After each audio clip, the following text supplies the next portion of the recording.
The Premier of Nova Scotia has apologized for the confusion resulting from the controversial proposed changes to seniors' Pharmacare. But now his apology has ignited a controversy, not so much over what he said, but where he said it and who paid for it. Full-page advertisements that appeared in newspapers on the weekend were paid for by the taxpayers, and that includes the ad in the strike-bound Halifax Chronicle-Herald. CTV's Caitlin Andrea has more.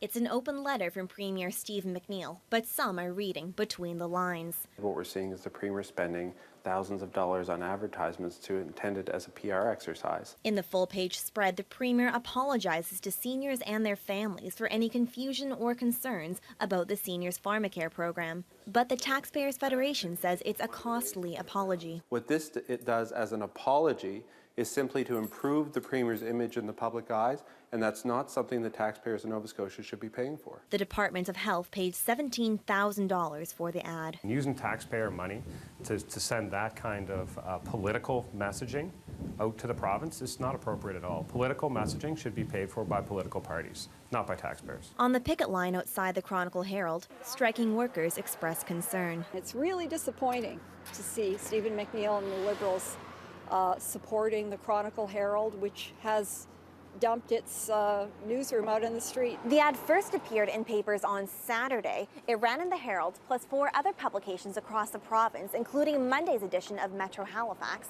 A spokesperson for Communications Nova Scotia says there are currently no plans to run the ad again. I think that it was the right thing to do to inform Nova Scotians as quickly as we could, to use a broad base to reach them and to lay out the facts. Diana Whalen says the ad was not used for any partisan purpose. I think the ad is very factual, and I think that is part of the rules that we have in place, is that you have to be conveying policy and talking to people about government policy.